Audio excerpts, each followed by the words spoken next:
Hello everyone and welcome to DLB Otaku, and today I'm here about an anime video. And what anime video do you ask me? I'm here to talk to you about my top 10 best anime series of all time. Focusing mine a bit on the Portuguese anime community, and I think the lack of knowledge that the community has on classic anime. Why? Because I think the community is very young. And because of that, most people actually didn't watch the anime that brought anime to the West. They are only watching more seasonal animes and following the animes that are coming out now. And there's a lot of anime that are becoming really popular right now that aren't really that good. So I hope they kind of watch this list, go watch this anime, and maybe change a bit their perspective of anime, because for someone who's been watching anime since the 90s, I'm telling you, you're missing out on so much awesome. So, without further ado, let's get into it. Number 10 is Tengen Toppan Gurren Lagann. Now, Gurren Lagann is a mecha anime.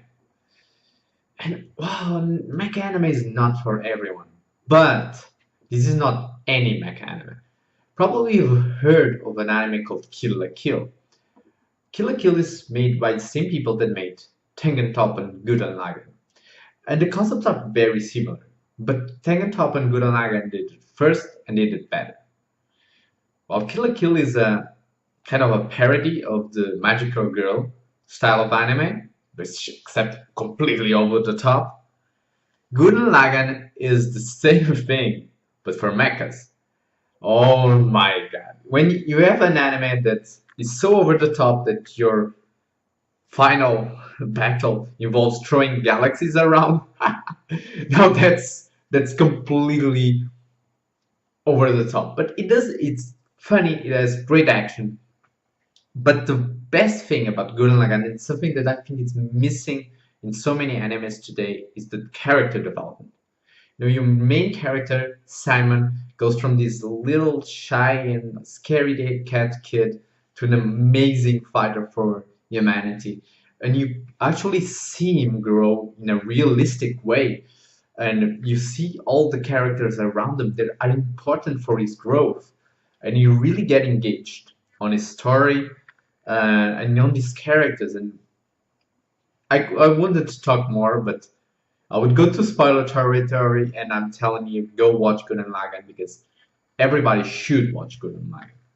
That's just a fact. Go. I go. I'm telling you, go. Higurashi no Nakoku Koroni and its sequel Kai. This is a really hard name to say.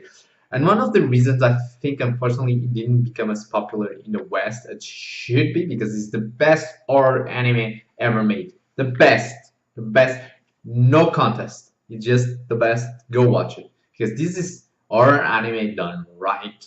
But unfortunately, it got a really bad English dub.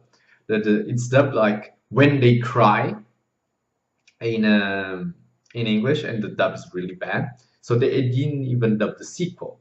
And one of the few problems that this series has is that the first season you don't understand what the fuck is going on. No, you have like sort of a time loop going on from, I think, each 4 episodes, and you don't really get what's going on because everything seems to happen again, but in a different way. But every loop has like keys, small keys to the puzzle, and you really start thinking and you want to solve this puzzle. But during the first season, nothing. You don't get your answer. Only in the second season do you start really understanding why there's a time loop, everything starts fitting together, and it has a great final conclusion.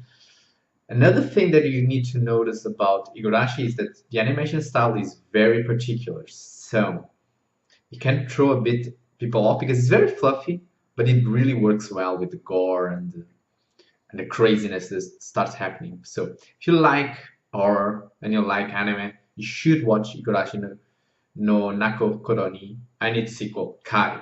So it's, I think, 24, 25 episodes each season. So it's a bit long, but it truly deserves to be watched by everyone that is a fan of this genre because it is amazing. Now, for the number 8, I was actually really torn apart between putting Death Note and Code Geass.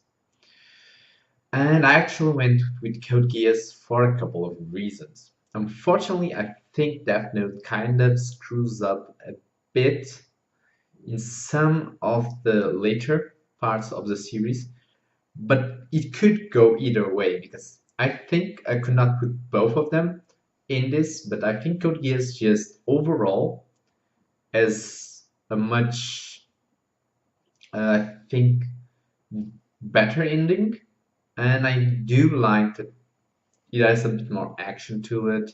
So it's a bit better, I think, gateway anime for most people than Death Note, because Death Note I really like the gothic theme and gothic environment, and it's more serious than Code Geass is. But both of them share really smart protagonists, a kind of game of chess with all the characters. They share like the supernatural element of having a power to change the world. I just like that Code Geass has a bit more to it in terms of scale than Death Note does. And I think, in the end of the day, Code Geass had a longer impact than Death Note did in the. But let's hope that the new season of Code Geass does not ruin the story, because if it does, I'm probably going to have to change this list to include Death Note instead of Code Geass, because I do think that Code Geass ended really well, but I could ruin that with the new season and changing the ending. It's always controversial, but I'm keeping Code Geass for now on the list instead of Death Note. Number 7, Monster. Now, this is kind of not really horror, but thriller horror anime. It's more thriller than horror. And this is one of the few animes that's completely grounded in reality. And that shouldn't be that fun, should it? But it is. This anime kind of reminds me of Silence of the Lamb in a way, in terms of psychological thriller and things like that. But I think actually it's better than Silence of the Lamb and Animal and those kinds of movies. The story follows a Japanese doctor that saves the life of a young kid that comes into the hospital with his sister with a bullet to the brain. And but the hospital doesn't want him to operate the kid because a mayor came in and he has the problem, and they want him to go to the mayor, but he chooses this integrity. The kid was first, so he operates on the kid. Another team operates on the mayor, and the mayor dies. His career starts getting ruined by the hospital director and things like that. But he still feels well for saving the kid and being morally correct. But after some years, some stuff starts happening, and the choice that he did that day starts haunting him as a bunch of murders start coming around and start connecting to the life that he saved. Now, Monster really hooks you into the story because it goes back to the World War II times and the stuff that the Nazis were doing with children. It starts being really creepy, and it really pulls you in because every episode has like a little piece to the puzzle that you want to grab and you want to check, and until the final episode you're grabbed to your chair, just what the fuck's going to happen next, man? Shaking and everything. It's really strong, and was supposed to be a live action adaptation of this. I hope there is, because it was going to be Guillermo del Toro that was going to do the adaptation. And if it does it correctly, this is an amazing anime to watch. And I do advise to watch it English dubbed because it's an anime in Germany, mostly in Germany and Western Europe, and the only character that is Japanese is the main character. So it makes a lot more sense for them to be speaking in English with some slight accents in some characters than in Japanese. So I do think it's more worthy to watch in dub version. But do watch it if you like thrillers because it is. Number 6, Bakano. Bakano is another anime that every time I talk to people about, they were like, "Man, I've heard of it," and I'm like, "What?" Most people I've heard of Durarara. Durarara is from the same creator as Bakano, but they are kind of similar and different in a way. They're similar, like, but Durarara has a lot of characters and a lot of different interaction between the characters. All characters are really important and really unique. Bakano is similar, but while Durarara focuses a lot in the city and the things that are happening in the city, there's a lot of stories that are going on in that city. Ikebukuro, I think, yeah, it's Ikebukuro.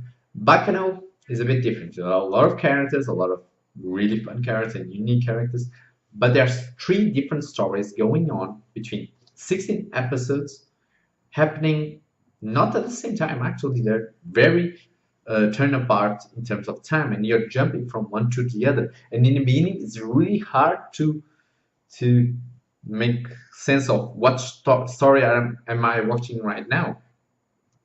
But as the episodes start coming along, you start grasping how the story is jumping from one story to the other. And in the end, they all come together in a way that I've never seen done so well before. Like, there was a movie that I hated when I was young. There was 6 grams that did a similar thing. Like, they cut everything of the movie and they spread completely randomly the story, except for the end. The end ends correctly, but that made no sense, that movie. Bakano does what that movie wanted to do right, because everything comes together, and it was much complex Bakano than the movie.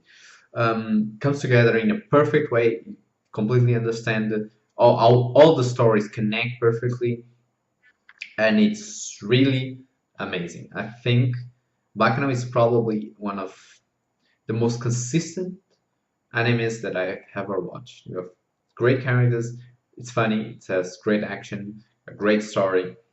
It really reminds me sometimes of Snatch in the way that it plays around with the gangster stuff. So yeah, I think you should watch Bakano. It's only 16 episodes, so it's something that you can watch in a weekend. You have no reasons to skip Bakano. Great soundtrack, great characters, great animation, great story. Everything in Bakano is almost to perfection. Well, thank you for watching the first part of my top 10 best anime series of all time. Subscribe, tune in for the next time when we're going to look at the final 5 best anime of all time list. Leave a like. Tell me in the comment section which animes do you expect are going to be in the top 5, and tell me what's your list. Which animes do you think I miss out? So then I can maybe do a video and tell you why I didn't put those animes in my list, and give me the reasons why do you think those animes should be in this list. Come on, let's do this. Let's have some fun. See you next time.